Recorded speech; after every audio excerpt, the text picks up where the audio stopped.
अस्सलाम वालेकुम dear investors. उम्मीद है आप सब लोग खैरियत से हैं। जैसा कि आपकी इल्म में है कि अब जुलाई का आगाज़ हो चुका है, ये नया फिस्कल ईयर और टैक्स ईयर शुरू हो चुका है जुलाई टू जून का।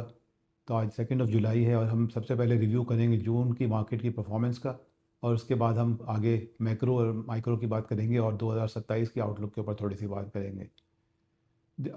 माशाल्लाह से जून के महीने में भी स्टॉक मार्केट ने अपने पॉजिटिव रिटर्न दिखाएं, और उसकी बुनियादी वजह जो रही है वो न सिर्फ पाकिस्तान के इम्प्रूविंग मैक्रो इकनॉमिक्स हैं।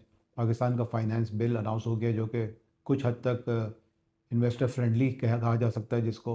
और सबसे बड़ी बात यह है कि जो हम फरवरी 28 से हम देख रहे थे, ईरान यूएस कॉन्फ्लिक्ट, उस कॉन्फ्लिक्ट में सब्सटैंशियल कमी आ गई है, और अल्हम्दुलिल्लाह हम एक पीस की तरफ जा रहे हैं इस्लामाबाद अकॉर्ड के बाद, और या इस्लामाबाद एमओयू के बाद। तो जिसकी वजह से ऑयल के प्राइसेस बड़े तेज़ी से नीचे आए हैं और हम एक्सपेक्ट करते हैं कि फर्दर भी नीचे आएंगे। तो सबसे पहले हम बात करते हैं जून के रिटर्न की। KMI 30 इंडेक्स का रिटर्न 2.58% रहा है, और it takes the return for the physical year 26 to माशाल्लाह 39% for KMI 30 index, and KC 100 index के रेट गोज़ टू 43%। ये back to back third year है जिसमें बहुत अच्छे पॉजिटिव शानदार रिटर्न्स आए हैं मार्केट के। और इन 3 साल के रिटर्न को अगर हम देखें तो वेरी इंप्रेसिव रिटर्न्स हैं। KMI 30 का जो रिटर्न है वो 263% है।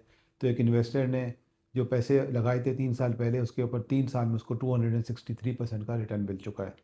अगर हम पाकिस्तान की मार्केट को कंपेयर करें रीजनल मार्केट से, जिनको डेवलपिंग मार्केट्स हैं या इमर्जिंग मार्केट्स कहते हैं जिनको, या फिर फ्रंटियर मार्केट्स से, तो Pakistan is one of the best performing markets over the last 3 years. और उसकी बुनियादी वजह यही है कि पाकिस्तान की मैक्रो इकनॉमिक सिचुएशन बेहतर हुई है, और पाकिस्तान का जो प्राइस अर्निंग मल्टीपल है वो अभी भी बहुत अट्रैक्टिव है। ग्लोबल मार्केट्स की हम ब्रीफली बात कर लेते हैं कि जून के महीने में क्या परफॉर्मेंस रही है। तो most of the markets have remain positive again because of the peace accord. China was an exception जो नेगेटिव रहा है, Saudi Arabia has been negative, लेकिन majority of the markets have remain positive. लेकिन जैसे मैंने अभी कहा कि 3 साल की परफॉर्मेंस को अगर हम देखें तो Pakistan is one of the best performing markets. Market activity का हम रिकैप कर लेते हैं, पूरे साल में क्या मार्केट एक्टिविटी रही है। तो हम देखते हैं कि जो फॉरेन इन्वेस्टर्स हैं वो उन्होंने पैसे निकाले हैं पाकिस्तान मार्केट से, and this is a global phenomenon. सारी इमर्जिंग मार्केट से इस वक्त पैसा जो है वो फॉरेन इन्वेस्टर्स का निकल रहा है और लोकल इन्वेस्टर्स उसको टेक ओवर कर रहे हैं। तो हमने पाकिस्तान में भी यही देखा कि फॉरेनर्स ने 848 मिलियन डॉलर्स की सेलिंग की है इन द लास्ट 12 मंथ्स। और इस पैसे को इन शेयर्स को जो परचेज़ किया है वो कंपनीज ने किया है, $583 मिलियन। और mutual funds have been important factor in this rebound। $403 million की बाइंग म्यूचुअल फंड ने की है, विच एक्चुअली टेल्स यू कि पाकिस्तान में म्यूचुअल फंड में इन्वेस्टमेंट का रुझान बढ़ रहा है और लोग स्टॉक मार्केट के रेटेड फंड्स में इन्वेस्ट कर रहे हैं। इंडिविजुअल्स ने भी सब्सटेंशियल बाइंग की है, $327 मिलियन। अब हम मार्केट के पी मल्टीपल को देखते हैं। आपको इसके ऊपर सरप्राइज़ मिलेगा कि पाकिस्तान का पी मल्टीपल अभी भी मार्केट के इतने बढ़ने के बाद भी बिलो 7 है। इसकी एक बुनियादी वजह यह है कि जो हमारा अर्निंग्स ग्रोथ आ रही है, कंपनीज में डिविडेंड डील आ रही है, तो हम बेसिकली जो अपना पी मल्टीपल कैलकुलेट करते हैं वो फॉरवर्ड लुकिंग अर्निंग के बेस पे करते हैं। तो एक वक्त पाकिस्तान का पी मल्टीपल 7.5 भी चला गया था फरवरी मार्च में, लेकिन अब इसमें चूँकि अब हम फॉरवर्ड लुकिंग नेक्स्ट ईयर की अर्निंग ग्रोथ को इनकॉर्पोरेट कर रहे हैं, तो ये 6.84% है, which makes it one of the cheapest market in the region. और इसमें काफ़ी पोटेंशियल अभी भी हमें नज़र आ रहा है। अगर हम इन्फ्लेशन की बात करें तो इन्फ्लेशन जो पाकिस्तान का जो CPI इन्फ्लेशन जून में अभी अनाउंस हुआ है 11.07% था, and it takes the full year inflation to about 7.02%। तो ये विद इन कंट्रोल है, और अगले साल की हमारी जो एक्सपेक्टेशन है इन्फ्लेशन की वो ये है कि थोड़ा सा फर्दर इंक्रीज़ होगा अगले साल में। फिजिकल ईयर 27 की जो हम बात कर रहे हैं जो कि शुरू हो चुका है, 8.2% का इन्फ्लेशन होगा। लेकिन हम समझते हैं कि इसके बाद 2028 में फिर इन्फ्लेशन कम होगा, 6.3% पे इंशाल्लाह आ जाएगा। इसी तरह से हम पॉलिसी रेट को देखें जो एक ज़माने में 23%, 22-23% तक चला गया था, अब वो जून 25 में हमने 11% पे क्लोज़ किया था। जून 26 का जो इन्फ्लेशन की पॉलिसी रेट है वो हमने 11.5% पे क्लोज़ किया है। और हमारी एक्सपेक्टेशन ये है कि इन्फ्लेशन में जो कमी आएगी सितंबर के बाद से, जो कमी आना शुरू होगी, तो इसकी वजह से पॉलिसी रेट में गुंजाइश बनती है कि इसको 10.5% पे दोबारा ले आया जाए, और फिर इसके बाद 27 में और 28 में ये स्टेबल 10.5% पर हो जाएगा। पाकिस्तान का करंट अकाउंट बैलेंस भी हमने देखा है कि कुछ महीनों में पॉजिटिव रहा है, कुछ महीनों में नेगेटिव रहा है, लेकिन generally it has been under control. और इस वक्त जब हम करंट अकाउंट बैलेंस जो एक्सपेक्ट कर रहे हैं जून 27 के लिए, वो $3.4 बिलियन नेगेटिव होगा, which will be 0.7% of the GDP, which is quite manageable. 28 के लिए भी हमारी एक्सपेक्टेशन कुछ इसी तरह की है।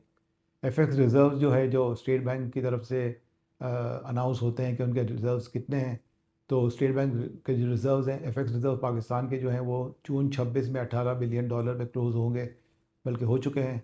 और दिसंबर के लिए हमारी एक्सपेक्टेशन है कि ये इंक्रीज़ होकर $20 बिलियन में पहुंच जाएंगे। जैसा कि मैंने अभी कहा कि ऑयल प्राइसेस का बहुत इंपॉर्टेंट रिलेशनशिप है वॉर के साथ, और ईरान US कॉन्फ्लिक्ट जो ख़त्म हुआ इसकी वजह से हमने देखा है कि बहुत तेज़ी से ऑयल प्राइसेस नीचे आए। तो हमने फरवरी मार्च में $120 का भी ऑयल प्राइस देखा था, जो अब कम होकर 73 पे आ गया है। और हमारी एंटिसिपेशन ये है कि 70 से नीचे ये जा सकता है, because of the increase supply from UAE, increase supply from OPEC countries and more supply coming from Russia and Iran. तो ये पाकिस्तान की इकॉनमी के लिए एक बहुत पॉजिटिव फैक्टर है। अगर ऑयल प्राइसेस नीचे आते हैं तो पाकिस्तान का इन्फ्लेशन नीचे जाता है। अगर हम बात करें एसेट क्लास रिटर्न्स की कि क्या परफॉर्मेंस रही है पिछले 15 साल की, तो अल्हम्दुलिल्लाह पाकिस्तान की जो मार्केट है, KMI 30 index and KC 100 index, they have given the highest rate of return as compare to gold, T-bills, PIBs, सुकूक, इन्फ्लेशन और बैंक डिपॉजिट से। तो this is a go to class for the people who want to invest for 3 to 5 years and have a long term view on the investing.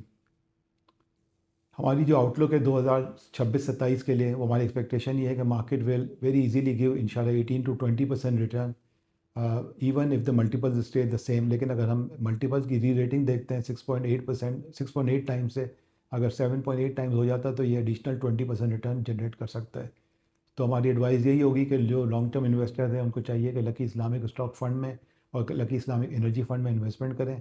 इसके साथ साथ जो लोग dividend yield पर फोकस करना चाहते हैं, उनके लिए हमने अभी अभी नया फ़ंड लॉन्च किया है, lucky Islamic dividend yield fund, जिसका फोकस होगा उन स्टॉक्स पे इन्वेस्टमेंट में जिनकी डिविडेंड यील्ड हाई होती है और स्टेबल जिनकी अर्निंग्स होती हैं। तो it will be a good investment opportunity for relatively conservative investors who want to focus on dividend yield rather than the growth of the stock market।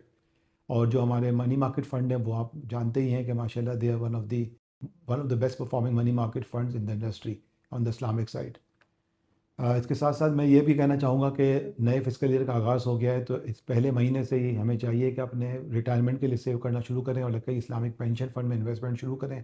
हर महीने उसमें हम कुछ ना कुछ अमाउंट कंट्रीब्यूट करते रहें, ताकि हमारे लिए रिटायरमेंट के लिए उसकी एक अच्छी सेविंग जमा हो सके। इसके साथ ही आज के मंथली रिव्यू का हम क्लोज़ करते हैं। इंशाल्लाह आपसे आगे भी रब्ता रहेगा। Thank you.